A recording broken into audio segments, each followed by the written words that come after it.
हे बटाटा भजी बघा ना, किती छान कुरकुरीत झालेली आहेत. एकदा खाल्ली की तुम्हाला रोजच करावीशी वाटतील. बाहेरून एकदम खुसखुशीत आणि आतून मऊ अशी ही भजी चहासोबत खायला एकदम परफेक्ट आहेत. आणि खास गोष्ट म्हणजे कमी साहित्यामध्ये आणि सोप्या पद्धतीने ही भजी आपण तयार करू शकतो. चला तर मग पटकन रेसिपीला सुरुवात करूया. तर त्यासाठी इथे 3 मोठ्या आकाराचे बटाटे साल काढून पाण्यामध्ये ठेवलेले आहेत. बटाटे आकाराने थोडे असे लांबट आपल्याला घ्यायचे आहेत. आता इथे ही किसणी घेतलेली आहे आणि या किसणीवर आपल्याला हे बटाटे किसून घ्यायचे आहेत. म्हणजे याचा जो आपण किस तयार करणार आहोत तर तो छान लांबसडक असा तयार होईल. बटाटे हलक्या हाताने आपल्याला थोडा दाब देऊन पुढे सरकवायचा आहे. असं केल्यामुळे थोडा जाडसर असा किस बटाट्याचा तयार होतो. तर इथे थोडा तुम्हाला बटाटा मी खिसून दाखवते आणि आपला जो बटाट्याचा किस आहे तो कसा तयार झाला हे आपण बघणार आहोत. तर इथे बघा, इतका छान हा बटाट्याचा किस आपला तयार होतो. हलकासा फक्त हाताचा आपल्याला दाब देऊन बटाटा पुढे सरकवायचा आहे. तर आता परत एकदा तुम्हाला दाखवते आणि पूर्ण बटाटे असेच किसून घेते. तर इथे बटाट्याचा पूर्ण जो किस आहे आपला तो तयार करून झालेला आहे. तर आता बटाट्यामध्ये स्टार्च असल्यामुळे तो लगेचच लालसर पडतो. त्यासाठी आपल्याला स्वच्छ 2 पाण्याने बटाटा धुवून घ्यायचा आहे. तर असा हाताने आपल्याला हा बटाटा छान चोळून धुवून घ्यायचा आहे, म्हणजे त्याचा पूर्ण स्टार्च निघून जाण्यास मदत होईल. तर इथे आता बघा, हे पाणी किती असं फेसाळलेलं तयार झालेलं आहे. तर आता हाताने पूर्ण या बटाट्यातलं पाणी आपण दाब देऊन काढून घेणार आहोत आणि परत स्वच्छ पाण्याने एकदा धुवून घेणार आहोत आपण बटाट्याचा किस. असं केल्यामुळे तुमचा बटाटा लालसर पडत नाही किंवा त्याचा रंगही बदलला जात नाही. तर शक्य होईल तितकं पाणी काढण्याचा प्रयत्न आपल्याला करायचा आहे. तरी असंच सर्व बटाट्यातील पाणी आपण काढून घेणार आहोत. आणि आता पूर्ण बटाटा स्वच्छ धुवून घेतलेला आहे आणि बटाटा छान पाण्यात बुडेल इतपत यावर आपण पाणी ठेवलेलं आहे. आता आपण इथे 3 मध्यम आकाराचे कांदे घेतलेले आहेत. हे कांदे आपण उभे लांब असे चिरून घेणार आहोत. आता इथे आपण बटाट्यापेक्षा कांद्याचं जे प्रमाण आहे ते थोडं कमी ठेवलेलं आहे. आता आपण हे बटाटा भजी तयार करणार असल्यामुळे इथे कांद्याचं प्रमाण आपल्याला कमी ठेवायचं आहे. आता बघा, सर्व आपला जो कांदा आहे तो बारीक असा चिरून आपण घेतलेला आहे. म्हणजेच उभा लांब छान असा पातळ मी चिरून घेतलेला आहे हा. आता हा जो कांदा आहे तर हा आपल्याला पूर्ण मोकळा करून घ्यायचा आहे. म्हणजे आपली जी भजी आहे ती छान कुरकुरीत तयार होतील. कांदा आपण जेव्हा एका कांद्याचे 2 भाग करतो तेव्हा सुरुवातीचा आणि मागचा हलकासा भाग थोडा काढून घ्यायचा. असं केल्यामुळे कांदा मोकळा लगेचच होतो. तर आता इथे बघा, अगदी तुम्ही याला मीठ लावून सुद्धा मोकळा करून घेऊ शकता. तर आता हा कांदा पूर्ण सुटसुटीत असा आपण करून घेतलेला आहे. आता हा जो आपण कांदा चिरून घेतलेला आहे यामध्ये आपल्याला पाव चमचा मीठ घालून घ्यायचं आहे. आणि मीठ घातल्यानंतर पूर्ण मीठ याला हाताने असं चोळून घ्यायचं आहे. म्हणजे मीठ लावल्यामुळे कांद्याला पाणी सुटेल आणि जे कांद्याला पाणी सुटतं त्या पाण्यामुळेच भज्यांची जी चव आहे ती छान लागते. तर आता यासाठी आपल्याला म्हणजे जो कांदा आहे त्याला मीठ लावून घ्यायचं आहे.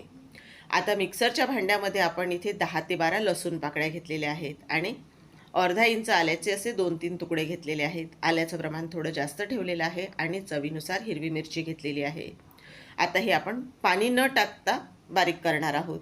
पण भज्यांसाठी आपल्याला थोडं जाडसरच हे करायचं आहे तयार. तर तुम्ही खलबत्त्याचाही वापर करू शकता. पण मी इथे पल्स मोडवर हे फिरवून घेतलेलं आहे आणि एकदम दरदरीत असं थोडं जाडसरच ठेवलेलं आहे. आता इथे आपण बटाटा जो पाण्यामध्ये ठेवलेला होता किसून, तो जो किस आहे बटाट्याचा त्यामधील पूर्ण पाणी काढून टाकायचं आहे. बटाटा पाण्यामध्ये ठेवलेला असल्यामुळे तो छान कडक होतो, नरम पडत नाही बटाटा. थोडं थंड पाणी जर तुम्ही इथे वापरलं ना तर अगदी बटाटा तुमचा छान कडक राहतो. त्यामुळे तुमची भजी जी आहे ती कुरकुरीत तयार होतात. तर आता जितकं शक्य होईल मला तितका हाताचा दाब देऊन मी यातील पाणी काढून घेण्याचा प्रयत्न करत आहे. तर पूर्ण किस आपण जो पाणी त्यातलं आहे ते काढून घेतलेलं आहे आणि एका चाळणीमध्ये आपण हा पूर्ण बटाट्याचा किस तयार करून घेतलेला आहे. आता तुम्ही एका मोठ्या भांड्यामध्ये काढून घेतलेला आहे. आता आपल्याला यामध्येच ज्या कांद्याला आपण मीठ लावून ठेवलेलं होतं तो कांदा पूर्ण यामध्ये घालून घ्यायचा आहे. मीठ लावल्यामुळे कांद्याला छान पाणी सुटलं जातं आणि भज्यांची जी चव आहे ती चवही खूप छान लागते. तर आता कांदाही घालून घेतलेला आहे. आता यामध्ये आपल्याला जिरे घालून घ्यायचे आहे 1 चमचाभर. त्याचबरोबर हळद पाव चमचा घालायची आहे आणि पाव चमचा इथे आपण लाल तिखटाचा वापर करणार आहोत. यामुळे भज्यांना रंग छान येतो. तसंच पाव चमचा धना पावडर घेतलेली आहे आणि आता आपल्याला चवीनुसार यामध्ये मीठ घालायचं आहे. कांद्यामध्ये मीठ घातलेलं असल्यामुळे मीठ कमी घातलेलं आहे. आणि आता बेसन पीठ पचायला जड असतं, वातळ असतं, त्यामुळे 2 चुटकी एवढा हिंग घातलेला आहे.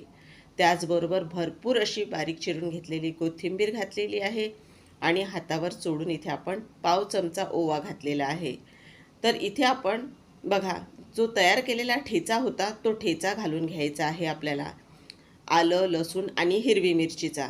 तर आता हे सर्व साहित्य आपण कांदा बटाटा यामध्ये पूर्ण छान हाताने एकत्र करून घ्यायचं आहे. तुम्ही चमच्याचीही मदत घेऊ शकता, पण हाताने छान दाब दिल्यामुळे सर्व जे मसाले आहेत ते एकसारखे असे आपण जो बटाटा आणि कांदा आहे त्याला लागले जातात आणि सर्व साहित्यांचा छान फ्लेवर आपल्या भज्यांमध्ये उतरतो. तर इथे आता बघा, सर्व साहित्य आपण जे घातलेलं होतं ते छान एकत्र करून झालेलं आहे. आता आपण यामध्ये तांदळाचं पीठ घालणार आहोत आणि त्याचबरोबर बेसन पीठसुद्धा. तर इथे तांदळाचं पीठ एकदम न घालता आपण थोडं थोडं घालणार आहोत, कारण तांदळाचं पीठ आपलं जे भजी आहेत त्यांना कुरकुरीत करणार आहे आणि बेसन पीठ बाइंडिंगचं काम करणार आहे. तर 3 चमचे तांदळाचं पीठ घातलेलं आहे. त्याचबरोबर आपल्याला बेसन पीठसुद्धा घालायचं आहे. तर बेसन पीठ इथे 4 चमचे घातलेलं आहे. चमचा चांगला असा शिगोशिक मी भरून घेतलेला आहे. आता सर्व आपल्याला हाताने एकत्र करून घ्यायचं आहे आणि गरज वाटल्यास अजून यामध्ये आपण बेसन पिठाचा वापर करणार आहोत, पण एकदम न घालता थोडं थोडं करून घालायचं आहे. असं केल्यामुळे जास्त बेसन पिठाचं प्रमाण जर झालं तर भजी कुरकुरीत होत नाहीत आपली तयार. पण अजून मला यामध्ये बेसन पिठाची गरज वाटत आहे, तर मी यामध्ये बेसन पीठ अजून घालून घेणार आहे. तर इथे मी 2 चमचे बेसन पीठ घातलेलं आहे. आता तुम्ही कांदा किती वेळ ठेवता मीठ लावून त्यावर सुद्धा बेसन पिठाचं प्रमाण ठरतं, कारण कांद्याला जर जास्त पाणी सुटलं तर बेसन पीठ थोडंफार जास्त लागू शकतं. तर इथे आता हे जे आपलं मिश्रण आहे भज्यांचं ते तयार झालेलं आहे. आता तेलही गरम होण्यासाठी ठेवलेलं आहे. तर भजी इथे आपण तेलामध्ये सोडून घेणार आहोत. जास्त असा हाताचा दाब देऊन भजी तेलामध्ये सोडायची नाही. हलक्या हाताने मिश्रण उचलायचं आणि तेलामध्ये सोडायचं. पण तेल छान कडकडीत गरम झाल्यावरच भजी तेलामध्ये टाकायची आहेत आपल्याला. असं केल्यामुळे भजी छान कुरकुरीत तर होतातच, पण शिवाय ती तेलकटसुद्धा होत नाहीत.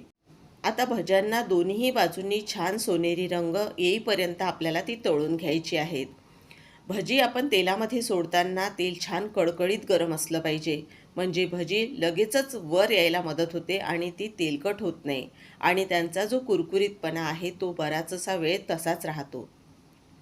तर आता ही भजी आपण पलटवून घेणार आहोत. तर दोन्ही बाजूनी छान मस्त खमंग अशी तळून घ्यायची आणि या भज्यांचा सुगंध पूर्ण घरभर पसरला होता. इतकी छान ही भजी चवीला तयार झालेली होती. तर आता बघा, यांना आपण पलटवून घेतलेलं आहे, पण अजूनही यांना थोडा रंग येऊ देऊया. तर आता भज्यांना जसा आपल्याला पाहिजे होता तसा परफेक्ट असा रंग आलेला आहे. तर आता ही भजी मी काढून घेणार आहे. अशी मोठ्या झाऱ्यामध्ये भजी काढून घ्यायची आणि जास्तीचं जे काही तेल असेल भज्यांमध्ये ते झारून घ्यायचं, म्हणजे भजी अजिबात तुमची तेलकट होत नाहीत. आता बघा, आपली ही बॅच तळून झालेली आहे भज्यांची. तर ती आपण ताटामध्ये काढून घेऊया आणि आवाजही ऐकूया. तर आता भजी किती कुरकुरीत झालेली आहेत आपली.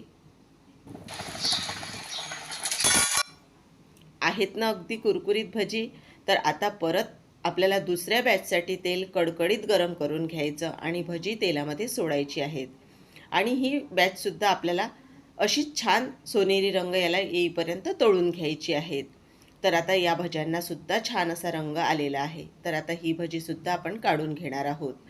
तर भजी बघूनच किती छान कुरकुरीत आहेत अशी लक्षात येतात. तर आता ही भजीसुद्धा आपण काढून घेणार आहोत आणि आता मिरच्या सोबत खायसाठी सुद्धा तळून घेणार आहोत आपण. भजी आणि मिरच्या नाही असं होऊच शकत नाही. तर आता असंच एखादा गरमागरम असा चहाचा कप असेल तर बघा, सकाळचा नाश्ता असो की संध्याकाळच्या चहासोबत तुम्हाला अशी छान कुरकुरीत भजी जर तयार करायची असतील तर नक्कीच करून बघा. तर आता बघा ही भजी किती छान तयार झालेली आहे.